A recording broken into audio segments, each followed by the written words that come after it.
बिस्मिल्लाहिर्रहमानिर्रहीम। अस्सलाम वालेकुम। महविश आज डॉक्टर से चेकअप करवा कर आई थी। वो हामला थी। वो ये खुशखबरी अपने शोहर को देना चाहती थी, लेकिन शोहर घर आते ही लड़ने लगा। चली जाओ मेरी नज़रों से दूर, मैं तुमको देखना भी नहीं चाहता। वसीम अपनी बीवी को गालियां दे रहा था। वो बीवी जो कुरान की हाफिजा थी। तुमसे शादी करना मेरी जिंदगी की सबसे बड़ी गलती थी। मैं पागल था जो तुमसे शादी की थी। महविश ने कहा, वसीम हुआ क्या है? वसीम ने कहा, बस खुदा के लिए मुझे माफ करो। मैंने जो तावीज लाकर दिया था तुमने वो फेंक दिया। फिर दम किया हुआ पानी जो पीर साहब ने दिया था वो भी तुमने नहीं पिया। तुम नाफरमान बीवी हो। महविश ने कहा, वसीम अगर मैं तावीज ना पहनूं तो नाफरमान, अगर मैं दम किया हुआ पानी ना पीऊं तो नाफरमान। ये कैसी जहालत है वसीम।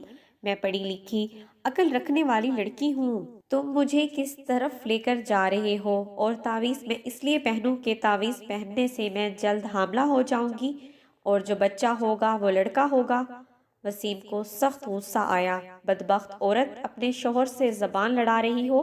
अरे ओ बदबख्त, इससे पहले कि मैं कुछ कर बैठूं, निकल जा मेरे घर से। महविश ने कहा, वसीम बात कुछ है नहीं जो आप इतना कुछ बोल रहे हैं। वसीम ने कहा, मैंने तावीज लेकर दिया, तुमने नहीं पहना।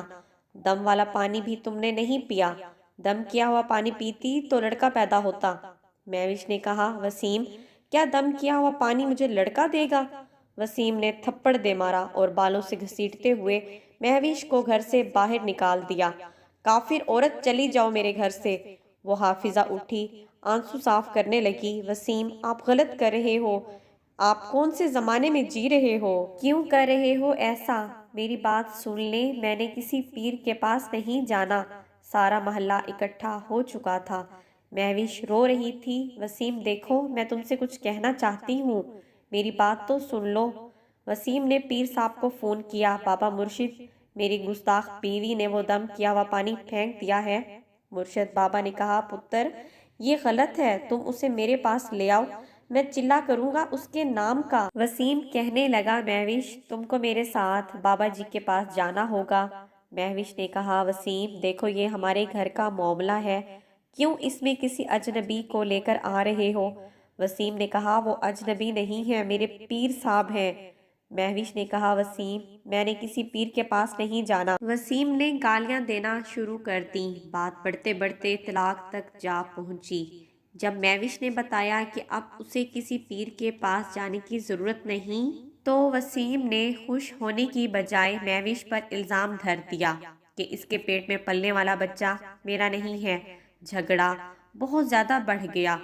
गुस्से में वसीम ने महविश के पेट पर टांग मारकर तलाक दे दी। महविश रोती हुई दागदार दामन लिए, तलाक का धब्बा माथे पे सजाए, किस्मत पे रोती हुई चली गई। वसीम अकड़ कर गालियां दे रहा था। बदजात औरत, शोहर की इज्जत करना नहीं आती, ऐसी औरत को काट डालना चाहिए। वसीम के माँ बाप को पता चला तो उन्होंने आकर बेटे को समझाया कि तुमने बहुत गलत किया है, ऐसा नहीं करना चाहिए था। वसीम ने कहा, आप लोगों को नहीं पता, वो खुद को पता नहीं क्या समझती थी। महविश जब घर पहुंची तो उसकी हालत बहुत ज्यादा खराब थी। उसके घर वाले उसे अस्पताल ले गए। उसका बच्चा मर चुका था। महविश की भी हालत बहुत नाजुक थी। डॉक्टर ने बताया कि पुलिस केस बनता है, मगर महविश के घर वालों ने महविश के कहने पर कुछ ना किया। सब कुछ अल्लाह ताला पर छोड़ दिया। महविश के लिए बहुत बड़ा सदमा था। आज इस बात को 1 साल गुजर चुका था। वसीम ने दूसरी शादी कर ली थी। इधर महविश के घर वालों ने भी महविश की दूसरी शादी कर दी थी। इस बार जो लड़का मिला था वो एक सच्चा मुसलमान था। चूंकि वो पढ़ा लिखा तो नहीं था, लेकिन वो इस्लाम के बहुत ज्यादा करीब था। महविश हाफिजा कुरान थी। मुदस्सिर, महविश का दूसरा शौहर, महविश से कुरान पाक की तिलावत सुना करता था। जिंदगी में फिर से बहार आने लगी। मुदस्सिर बहुत ही अच्छा था। महविश नई जिंदगी जी रही थी। महविश को अल्लाह पाक ने एक खूबसूरत बेटा अता किया। मुदस्सिर और महविश बहुत खुश थे। महविश कभी कभी अपने पहले बेटे को याद करके रोती थी। मुदस्सिर हमेशा यही कहता, महविश माजी एक बुरा ख्वाब समझकर भूल जाओ, हर कोई अल्लाह के हजूर अपने किए का जवाब दे होगा। मुदस्सिर का साया महविश के लिए सुकून था।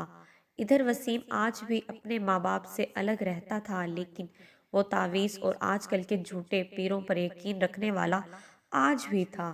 وسیم کی دوسری بیوی پہلے بھی طلاق یافتہ تھی۔ اس نے سوچا پہلے ہی معاشرے کی سرد ہوا جھیل کر آئی ہوں، اب جو یہ شوہر کہتا ہے وہی کرتی جاؤں۔ کبھی جو بخار یا سر درد ہو جاتا تو وسیم اپنی بیوی کو لے کر پیر صاحب کے پاس چلا جاتا۔ وہ پیر وسیم کی بیوی جس کا نام اقصیٰ تھا اس کو دم کرتا، اس کا ہاتھ پکڑتا۔ اقصیٰ کو برا تو بہت لگتا تھا، لیکن وہ خاموش رہتی۔ اس کو اس کے پیر صاحب سے ڈر لگنے لگا تھا۔ اقصیٰ نے ایک دفعہ اپنے شوہر وسیم کو بھی یہ بتایا، مگر وسیم نے الٹا اقصیٰ کو ہی ڈانٹ دیا۔ اقصیٰ کو پہلے ایک شوہر چھوڑ چکا تھا، دوسری دفعہ وہ طلاق کا صدمہ برداشت نہیں کر سکتی تھی۔ اسی ڈر سے وہ سب کچھ برداشت کر رہی تھی۔ وہ خاموش رہتی، وسیم کے سخت لہجے بھی سہ لیتی۔ ادھر مہوش اپنے شوہر کے ساتھ عمرے پہ جا رہی تھی۔ اللہ کا شکر ادا کر رہی تھی کہ اس کا شوہر اسے پلکوں پر بٹھا کر رکھتا ہے۔ مہوش بہت خوش تھی۔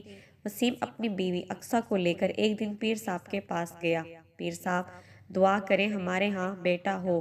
پیر صاحب نے اقصیٰ کے پیٹ پر ہاتھ رکھا اور آنکھیں بند کر لیں۔ کچھ پڑھنے لگا اور کہنے لگا، اپنی بیوی کو 20 دن لگاتار میرے پاس لے کر آؤ، دعا کروں گا بیٹا ہی ہوگا۔ اقصیٰ بہت روتی تھی، یا خدا میرے شوہر کو سمجھ عطا کر، وہ غیر مرد مجھے چھوتا ہے، میں کیا کروں؟ اقصیٰ جیسی نہ جانے کتنی لڑکیاں ان پیروں کی ہوس کا نشانہ بن رہی تھیں۔ کچھ دن گزرے، وسیم کام میں مصروف رہنے لگا۔ پیر صاحب اب دعا کے لیے وسیم کے گھر آنے لگے تھے۔ اقصیٰ کو ہوس بھری نظروں سے دیکھتے۔ ایک دن اقصیٰ نے وسیم کو بتانا چاہا، لیکن وسیم کا یقین اتنا تھا پیر صاحب پہ کہ وہ کچھ سننا نہیں چاہتا تھا۔ اقصیٰ بے بس ہو گئی تھی۔ وسیم پیر صاحب کے خلاف کوئی بات سننے کو تیار نہیں تھا، اور ادھر پیر صاحب اس کو اپنی ہوس کا نشانہ بنا رہے تھے۔ ایک دن وسیم گھر پر نہیں تھا، اقصیٰ سو رہی تھی۔ پیر صاحب گھر آئے، انہوں نے اقصیٰ کے ساتھ بدتمیزی کرنا چاہی۔ اتنے میں وسیم گھر آ گیا، دیکھا کہ پیر اقصیٰ کے کمرے میں ہیں۔ وسیم جیسے ہی کمرے میں داخل ہوا تو دیکھا پیر اقصیٰ سے بدتمیزی کر رہا تھا۔ وہ غصے میں پاگل ہونے لگا، پیر کو تھپڑ مارا، گالیاں دیں۔ اقصیٰ ڈر گئی۔ وسیم نے کلہاڑی اٹھا کر اقصیٰ کے سر پہ دے ماری۔ بے غیرت عورت، میرے پیچھے یہ کام کرتی ہو؟ اقصیٰ وہیں دم توڑ گئی۔ وسیم نے جھوٹے پیر کو بھی کلہاڑی مارنا چاہی، مگر وہ پیر جان چھڑوا کر فرار ہو گیا۔ محلے والوں کو پتہ چلا، سب اکٹھے ہو گئے۔ نیوز چینل والے بھی پہنچ گئے، ٹی وی پہ نیوز چلنے لگی، شوہر نے بیوی کو غیرت کے نام پر قتل کر دیا۔ مہوش بھی یہ نیوز دیکھ رہی تھی، وسیم کو دیکھا اور چیخیں مارنے لگی۔ وہ ڈر گئی تھی، یا اللہ، اس بدبخت نے کسی معصوم کو آخر مار ہی ڈالا، کیا قصور تھا اس بیچاری عورت اقصیٰ کا؟ ایک جاہل مرد کی جہالت نے ایک عورت کی جان لے ہی لی۔ یا اللہ، ہم سب کو سیدھی راہ پہ چلا۔ اللہ تعالیٰ کے احکامات کیا ہیں اور ہم کس طرف چل رہے ہیں؟ خدا کے لیے اس طرح کے جھوٹے پیروں سے بچیں۔ یہ کہانی بنانے کا مقصد صرف جھوٹے پیر اور کچھ حقیقت سے پردہ اٹھانا ہے، اور میں ہرگز پیر و مرشد کے خلاف نہیں ہوں۔ یہاں سلطان بہو پیر مہر علی شاہ داتا ہجویری گزرے ہیں، وہ ہستیاں اب کہاں آئیں گی اس دنیا میں؟ اگر آپ کو ہماری یہ ویڈیو اچھی لگی ہو تو لائک کریں، شیئر کریں، اور مزید اچھی ویڈیوز دیکھنے کے لیے ہمارا چینل سبسکرائب کریں۔ ملتے ہیں کسی نیکسٹ ویڈیو میں، تب تک کے لیے اللہ حافظ۔